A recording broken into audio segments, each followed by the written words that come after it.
Sanibona, ngaphambi singene kwivideo namuhla, ngithi angithathe lethuba ngibonge i-support nothando enikhombise lona lingaphezu kokucabanga kwethu. Siyacela niqhubeke nisupporte njalo ngokubuka amavideo ethu, ungakhohlwa ukukhomenta, ushare, ulike. Siyafisa ukuzwa umbono wakho. Sicela ke singene kwivideo namuhla. Discussion about you potentially serving. Serving? You mean, serving in tennis? It can mean a lot of different things, right? I should clarify. In 2027, President of FIFA, Gianni Infantino, his term is ending, as well as the ANC presidency, President Ramaphosa. Are you considering either of these?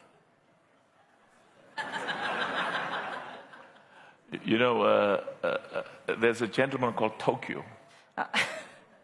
And Tokyo was on a major radio station a few months ago, and they asked him whether I would make myself available to be president of, president of what?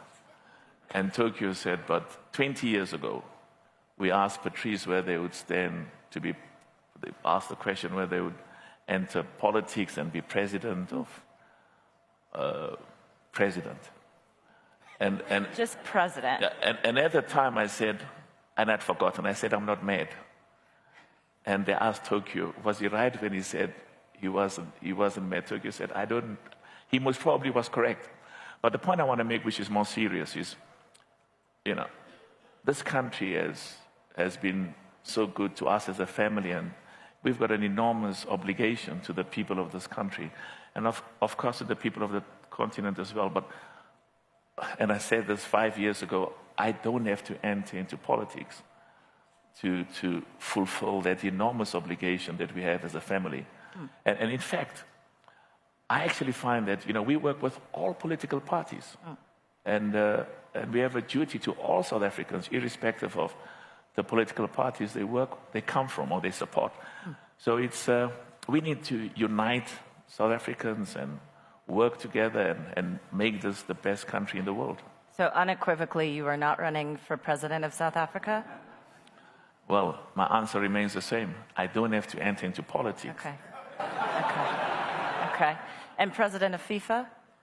Yes, I told him FIFA doesn't excite me, Sukweni la izolo, uSecretary General we-ANC uMbax ubekhuluma noSamkelo Maseko lapha ku-SABC. Wayese-addressa nalolu daba esilibonile ku-social media. Sibone kuprintwa ama-t-shirt kune-campaign kubonakala ukuthi ibhalwe PM 2027 or PM 27 yabhala ukuthi konje ithi number le slogan sabo sasivumelene. So okukhombisa ukuthi i-campaign isikhona. Abantu abaningi bathi campaign ka Dr Patrice Motsepe baningi abantu abasho njalo. Ngisho ne Sunday World mayikhipha i-article yayo ithe i-campaign ka Dr Patrice Motsepe. Kodwa ngithe mina kungenzeka ukuthola ukuthi i-campaign ka Paul Mashatile ngoba naye ama-initials wakhe u-PM. Kodwa nje u-addressile ke lo ndaba Secretary General uMbax. Kodwa ngaphambi sifike ku-Secretary General, ngiyafisa sidlule endabeni yasho inkulumo eshiwo uPrince Mashele. Ngifisa sidlule enkulumeni eshiwo uPrince Mashele mayikhuluma ngalolu daba luka Dr Patrice Motsepe ekuthenini ufuna ukuba upresident we-ANC. Siyazi ke ukuthi uma ingase kwenzeke ngempela abo president we-ANC bese uma kufika ama-elections ANC win sengaba upresident we-country. Kodwa nje okwamanje i-campaign ezoqala ngonyaka ozayo izobe kuyi-campaign ezobe ibheke kakhulu kumuntu ozoba upresident we-ANC. Okwamanje ama-political parties amaningi a-concern ngendaba zama-local government election. Kodwa ngaloko kubambelela ngicela uzwe la. Even Motsepe is going to confuse the DA. And this thing about him entering politics, by the way, is real. I know something about it. And if you look at his conduct, he has been pumping a lot of money to churches. He has been pumping a lot of money and causing up with traditional leaders. He's been doing a lot of stuff in preparation of this presidential project. So it's real. But his mistake And I whispered into the ear of someone close to him. I said he must forget about the ANC. The ANC is a carcass. His mistake is that he wants to enter politics through the ANC and he believes that he can rescue the ANC. Terrible mistake. The ANC will drag him down. The ANC is not rescuable. It's a dead weight. If you think you can carry it, it's going to drag him down. So his impact will be to confuse the DA. But he's not going to rescue the ANC because the MK guys will not support him. And in fact, they will ratchet up their white monopoly capital sloganeering against him. So he's not going to shift anything politically very much. He thinks he can.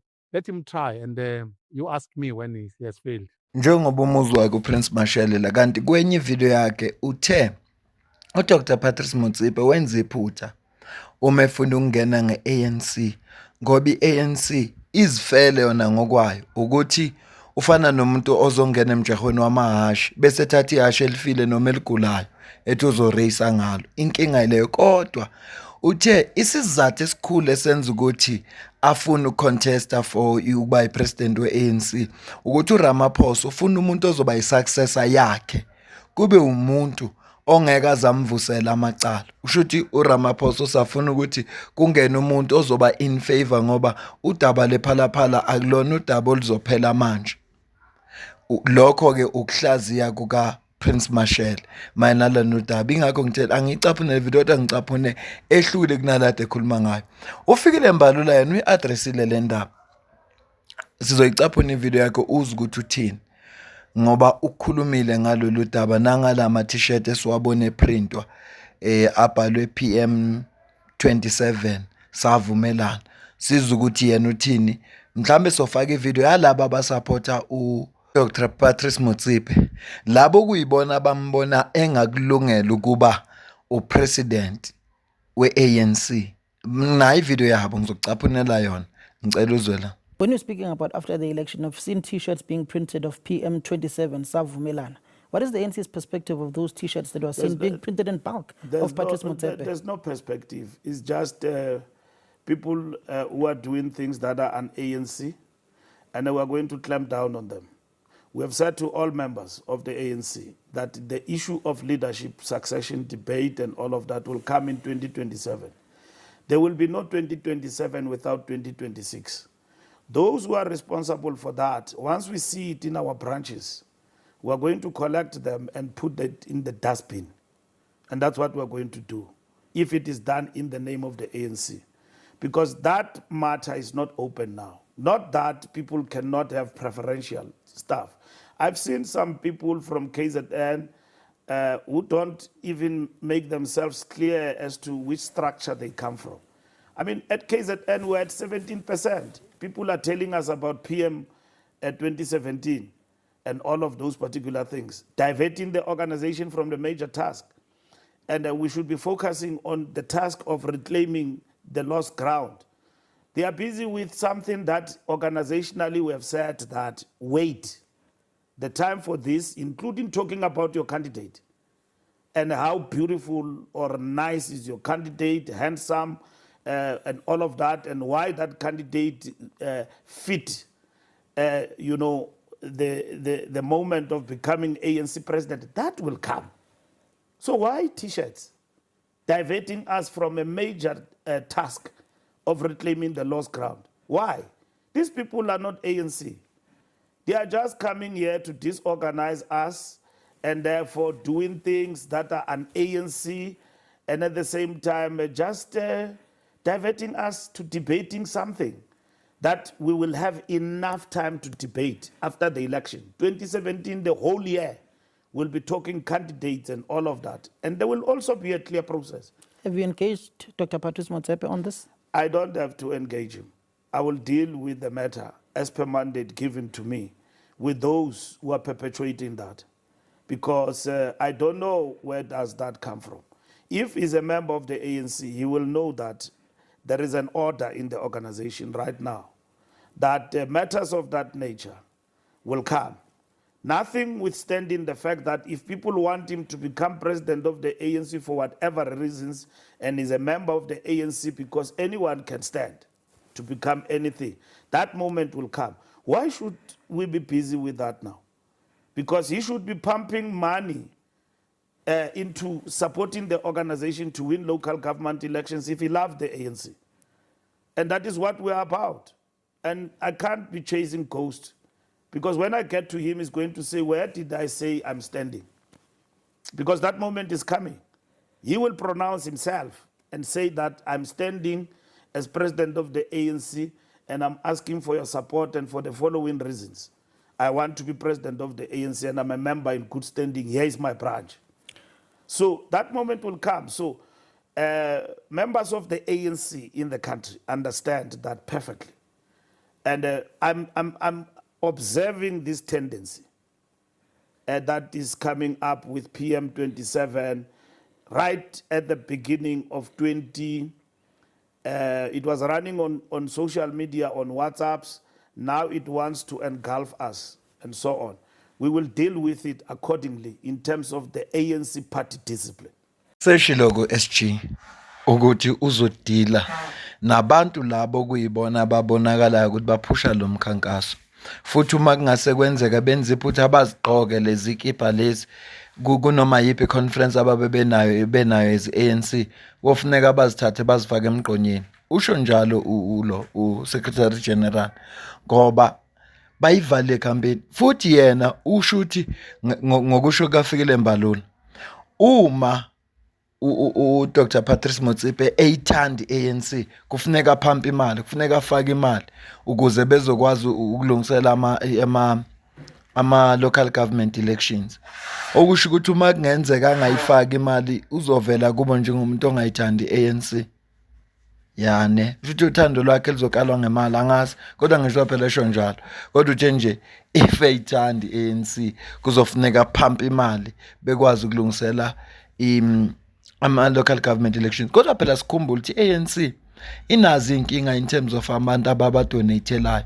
Khumbula ukuthi bake badlulela isikhathi makufuneka bakhokhela abasebenzi babo. Abasebenzi baze bakhetha ukutoyitoya ngoba bengakhokhelwanga ngesikhathi. Ngakho ke bayayidinga ngempela imali. Ungasithatha nje kancane le statement esikambalula. Bayayidinga baze bathi abantu kuma comments, hayi phela abo KT Molife no Kate Matlala baboshiwa basakwazi ukuthola imali ngendlela ababeyithola ngayo ngaphambilini. Kwakusha abantu kwakusho mina. Ngizama ukusho nje into ayisho ngabantu. Ngifuna ukucaphunela ivideo yalabo abantu abakholelwayo ekuthenini uDr. Patrice Motsepe angalunga ukuba upresident we-ANC. Banezizathu zabo ke bazozichaza futhi izathu zabo. Bese siyayivala le video ba angifuni beyinde. Kodwa nje sikhuluma ngalolu daba izolo siyaphinda manje ngoba uMbalula respondile futhi ukhombisa ukungajabuli. Nokungayijabulele lento ukuthi ngathi eqala nje 2026 bese iyaqala ndoba lelu daba abahlelela ukuthi bazolikhuluma emveni kwama elections. Ngithe mina uPM angammela noPaul Mashatile ngoba ama initials ayafana. So kungenzeka ukuthi abantu basheshe bajaha bathi hayi kusho ukuthi Patrice Motsepe ngoba futhi kungasho ukuthi Paul Mashatile. Ngoba siyazi phela naye ukuthi njoba udeputy useke wayitest ipower. So awukwazi ukuthi usuyitestile ipower bese uthi hayi wena ufunda ukungena emandleni. Angeke kuze kwenzeke. Thicaphunele le video bese siyayivala le. This man is known for development in Africa. This man we are talking about here, Comrade Mzwan, is known as a developer. He's giving not in our country only, even Africa. We are not just talking about any person. It's surprising to see other people stand up on the media questioning the question of who is Patrice within the ranks of the ANC. The person who was elected in 1994 to serve his province in the legislature, but the SG of the ANC stand up and then question who is Patrice. Even my son Paswan is 11 years, he knows very well who is Patrice in this country. But how can the leadership of the ANC be so quiet about what the SG of the ANC has done? talking about Patrice as if it's Patrice who want to be the president. It's not Patrice. We are the ones that we are raising the name of Patrice. So there is no one who can question the issue of Patrice within the ranks of the ANC.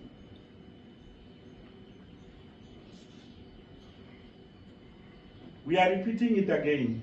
We are asking the NEC of the ANC to swallow their pride and ask Patrice to come and lead the ANC. Remember, if the ANC goes to the elections without Patrice, the ANC is dead. It's finished. They will know more history of the soldiers of the ANC. In this country, the power of the ANC will be gone. We need to protect the history of our people.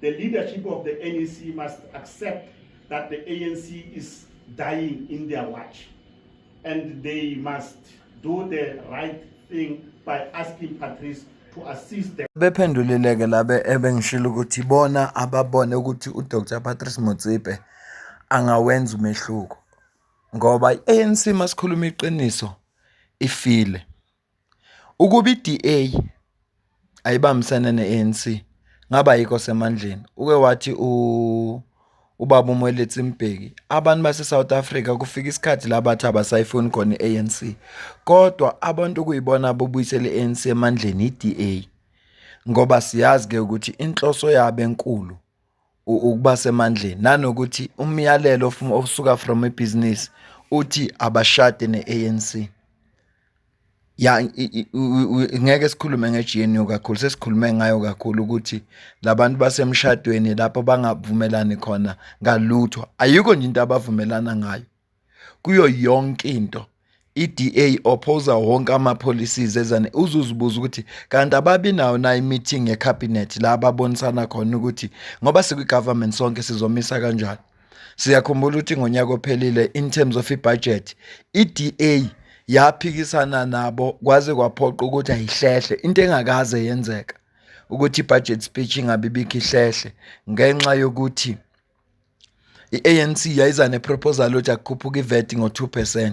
iDA iphikisa lokho ngenxa ukuthi uyabona labantu abahlelekile abakaze bahlangana bathi kwigovernment sonke asibonisane uma kuze dabeni lolele budget sizomisa kanjani baxoxa abakaze babanayo kodwa ke asikujabulele ukuthi ANC ayinayo majority ngoba ukuba ine majority iVAT ingabi u17%. Bebezokwenza into ebebehlala bayenza iminyaka yonke ukuthi uma ngabe bebeka iproposal ukuthi abantu bafila kanjani around babona kanjani bebengeba ingene lo into bebezoyenza bebezoyivotela ngoba bene majority pass nizibone njengabantu base South Africa ukuthi niphuma kanjani. Namhlanje asinayo iVAT ekhuphukile ngoba kwathi noma sebezine plan lesibili ukuthi iVAT izokhupha ngo0.5 ngo0.5% kulonyaka lo phelile bese kuthi kulonyaka uphinde ikhuphe ngo0.5 okuzokwenza ukuthi igcine isiu16%. Yaphinda futhi iDA ibambisene neEFF baye enkantolo bayolwisa lona lolu daba leVAT. Bese uyazibuza ukuthi iDA iphathe government usuyabona ukuthi iANC isazithatha sengathi sesemandleni namanje umbalula kusenethemba lokuthi basengaphinde bawawine ama metros angazi ukuthi uphila kumopho umhlaba wakhe yedwa futhi abantu abangase bavotele ANC manje bayobe bakhomisa ukuthi lezwe lethu abalithandi. Mina nawe sidibane kwivideo landelayo ngiyabonga.